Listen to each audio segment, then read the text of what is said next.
জয় জগজ্জননী মা সারদা। আজ আমরা মায়ের মুখে শোনা ডাকাতের গল্প বলবো।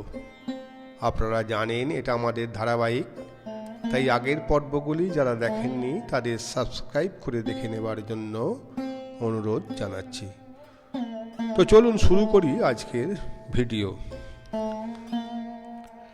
মায়ের শরীর এখন মোটামুটি ভালো।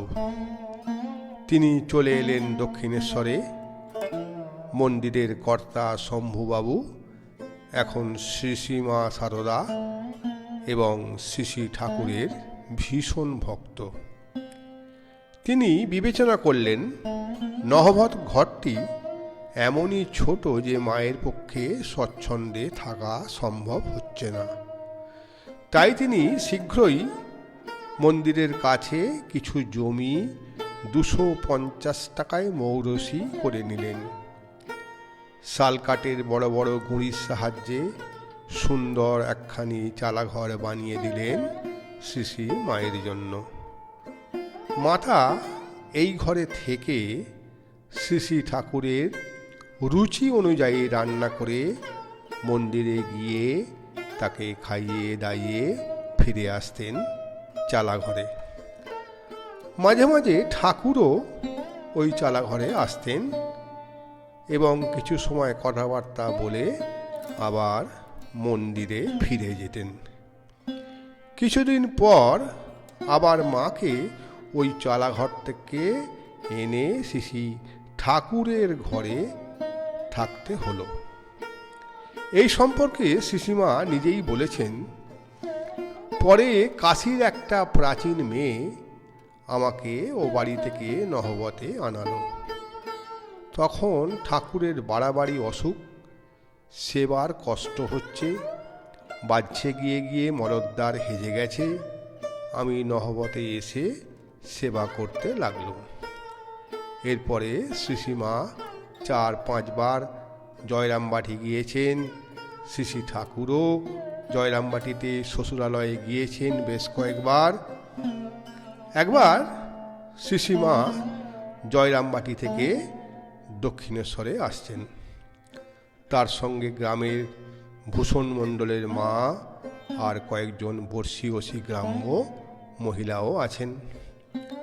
তাদের উদ্দেশ্য গঙ্গা স্নানের পুণ্য অর্জন করা।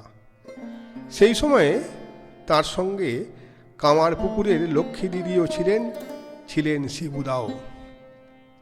কামারপুকুর থেকে হেঁটে 4 ক্রোশ দূরত্ব আরামবাগে তারা যখন এলেন তখন বেলা আছে অনেকখানি। এবার দক্ষিণেশ্বরে পৌঁছতে গেলে কুখ্যাত তেলো ভেলোর আর বৈকানির প্রান্তর তাদের অতিক্রম করতে হবে, তবেই পৌঁছানো যাবে তারকেশ্বরে। তারকেশ্বরে 1 রাত্রি থেকে আবার হাঁটা পথে দক্ষিণেশ্বর। কিন্তু এই তেলোভেলো আর বৈকানির মাঠের সন্ধ্যার আতঙ্ক প্রতিটি যাত্রীর কাছেই সুপরিচিত। প্রায়ই এই অঞ্চলে ডাকাতদের ভয়ঙ্কর উৎপাত ঘটে। ওই প্রান্তরের দূরত্ব প্রায় 5 ক্রোশ। গঙ্গা স্নানার্থীরা ভাবলেন মনের জোরে একটু পা চালিয়ে হাঁটলে সন্ধ্যার মুহূর্তে তারকেশ্বরে পৌঁছে যাওয়া যাবে। তাই তারা এগিয়ে চললেন। মা সারদা কিন্তু জোরে হাঁটতে পারতেন না। তার সঙ্গীরা তাকে ছাড়িয়ে এগিয়ে চলল। মা পিছিয়ে পড়লেন। ক্রমেই তিনি তার সঙ্গীদের থেকে এমন দূরত্বে রয়ে গেলেন যে কেউ কাউকে আর দেখতে পেলেন না। মাতা একাকী হাঁটতে লাগলেন। এদিকে সূর্য ডুবল, ধীরে ধীরে অন্ধকার ঘনিয়ে এলো। পদব্রজে গিয়ে চলেছেন জননী সারদা এই বিপদ সংকুল প্রান্তরে।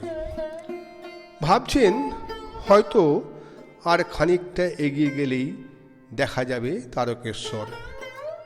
অন্ধকারেই পথ ঠাউরে মা চলেছেন শান্ত গতিতে।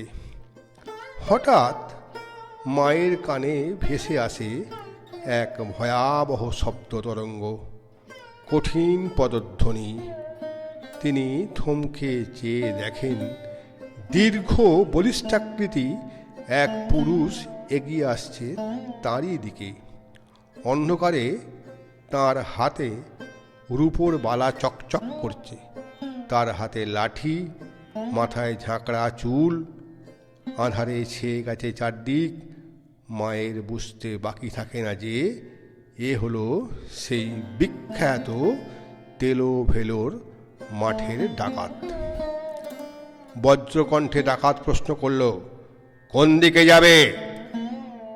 কোমল কণ্ঠে মা বললেন, পূবে। জননীর প্রসন্ন কণ্ঠ শুনে কঠোর হিংস্র ডাকাতের মন যেন নিমেষে করুণায় ডুবে গেল। মধুর বীণার ঝংকারে মন্দ্রিত হয়ে ওঠে যেন মায়ের কণ্ঠ।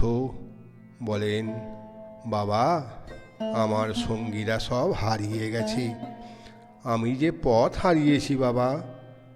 তোমার জামাই দক্ষিণেশ্বরে রানী রাসমণির কালীবাড়িতে থাকেন, আমি তার কাছেই যাচ্ছি। নিস্তব্ধ দাঁড়িয়ে ডাকাত। এমন সময় একটি স্ত্রীলোক ডাকাতের পিছনে এসে দাঁড়ালো। মা বুঝলেন এ তার সহধর্মিণী।